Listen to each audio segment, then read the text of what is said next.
Yes. Okay? So, yung in-import natin kanina sa data, nagkaka-problem siya dahil wala siyang, hindi complete yung kanyang ID, no? So, kailangan complete yung ID niya, ibaga, yun yung tinatawag nila na unique identifier. Okay? So, merong na ibigay na lang sa inyo na GADM 41. Yun na lang po yung ating gagawin na dito. Kasi medyo okay ka yan. Okay? So, balik tayo sa PostGIS and then yun po yung ating import dito sa ating database. So, import po ulit tayo. Import tayo ng layer and then hanapin niyo po sa inyong dataset yung training data dito sa ating training data. Meron kayong GADM 36, no? Apa. So, ang ilo-load natin dito ay yung 0 na lang kasi isang record lang po, no? Ito kasi iba, maraming record, so baka mas matagal yung pag-import. So, yung 0 po muna, yung ating import. Nakita niyo na po ba yung 0? .n36 underscore pn underscore 0. Pagtaas mo ng green card. Okay, okay natin. Pakihanap po. Ano po yun sa inyong training data na folder? Pero po muna, ulit. Hindi ka ano yun. .n36 underscore pn underscore 0. Yes po, SHT. Okay, so para hindi kayo malito, no? Kasi baka nahirapan kayong mag-inix. Yung nandito, naka-all file siya. Pag all files, hindi ang dami niyang files. So, ang gagawin nyo dito sa all files, gawin nyo siyang S3 shape files para lahat naman SHT. Yes. Okay, so dito tayo sa database. Wala. DB Manager, and then sa PostGIS natin, sa database, i-highlight nyo lang yung database natin na kung saan tayo import layer, and then i-browse nyo lang kung saan yung inyong training data. So, meron binigay sa inyo, no, na training data yung GADM 36. So, ito yung ating yung 0 na lang po, no? Para hindi kayo mahirapan mamili na ilo-load na .shp, diba? Ilo-load namin ito sa basic, yung all files, gawin nyo siyang S3 shape files. And then yung 0 lang po yung select natin, no? Huwag po muna yung iba kasi baka tumagal dahil maraming records, at least yung 0, isang record lang. Okay? And then, open mo lang. Ilagay mo siya sa public, yung schema niya. Gawin mo siyang public. And then, open mo lang. Hintayin niyo lang siya na maging successful yung pag-ito. Yan. So, nakalagay dito, import was successful. Click nyo lang yung okay. And then, i-close nyo yan. Makikita nyo siya dito sa ating browser panel. Yan. May nakikita kayo dito. Refresh nyo lang siya yung sa public at dito na siya. Okay, so paano natin makikita lang po ba ito doon sa ating PostgreSQL? Balikan natin. So dito, sa PostgreSQL natin, saan natin siya select na training? Sa public. Underscore training. Then sa schema, dun sa tables, refresh nyo lang siya. Dapat makikita nyo yung GADM. Yes. Ano? Dito sa ating yung PG admin. Okay, sa ating PG admin, i-expand nyo Dami lang saksakan dyan, yan. kung saan kayo nag-save. And then, schemas.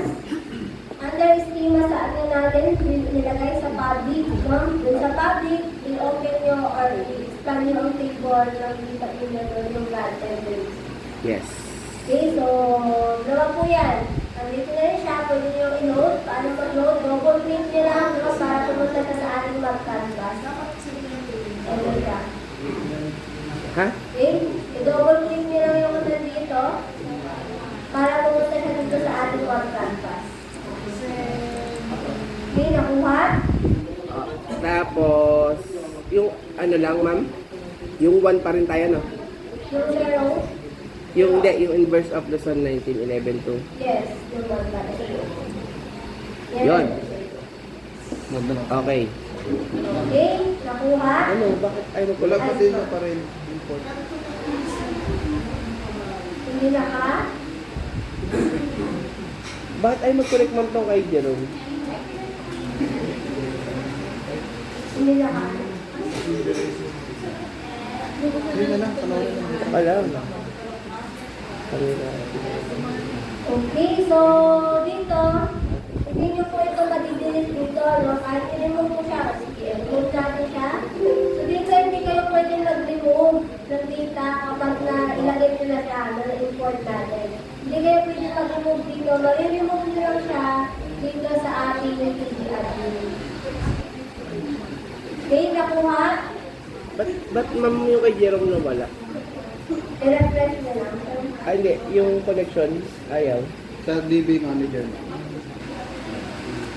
Dito, Yung DB man, wala yung connection na kayo. wala yung database.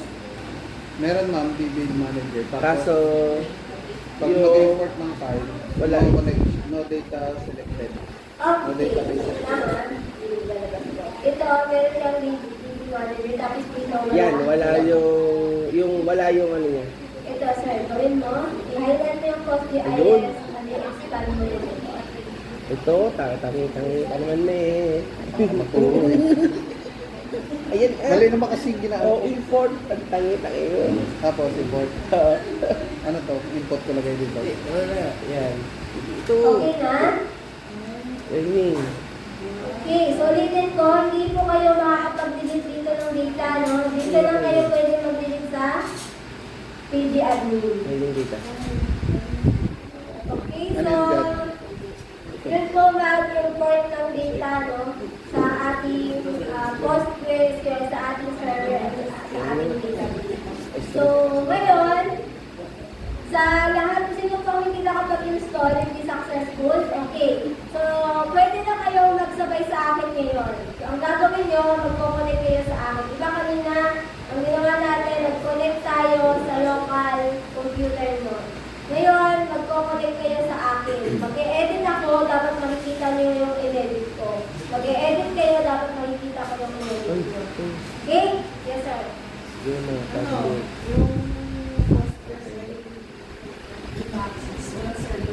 Sa akin na lang, sir.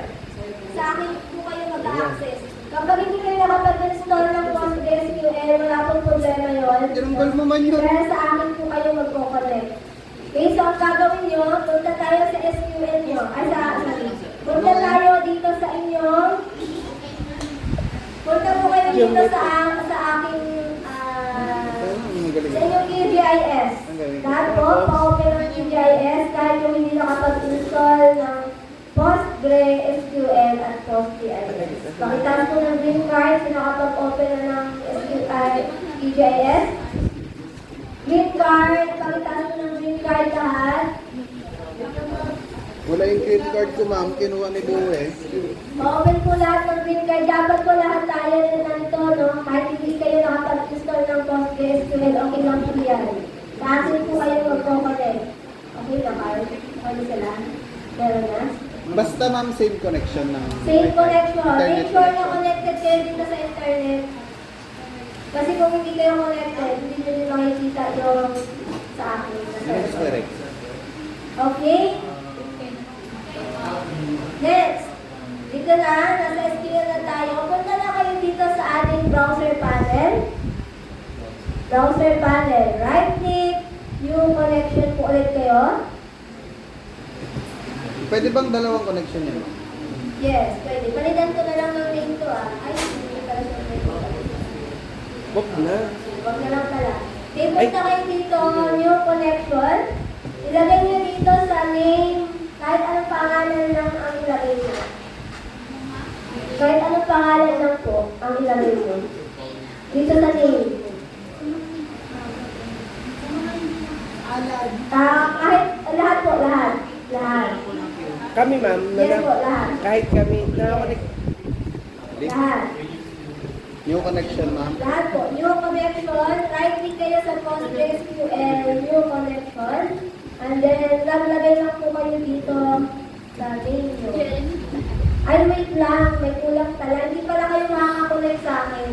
Bakit hindi? Kasi kailangan kong ilagay yung mga IP nyo sa aking settings, no? Kasi hindi siya directly makakakulit. Kasi ang gagawin natin, i-demo ko na lang, no? Hindi na kayo, tingnan nyo na lang. Okay, so, halimbawa, meron na kayong server na na-establish and then kailangan nyo mag-connect, no? So, ang gagawin nyo, dun sa ating drive stick kung saan nakalagay yung nung nag-install kayo, sa program files, and then hanapin natin yung PostgreSQL, then dun tayo sa 16 magko-connect, no?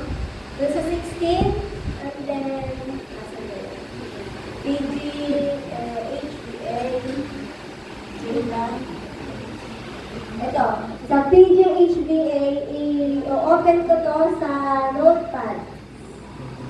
Open with Notepad. And then, i-edit ko rito. Kailangan ilagay ko yung inyong connection. So, IPv4.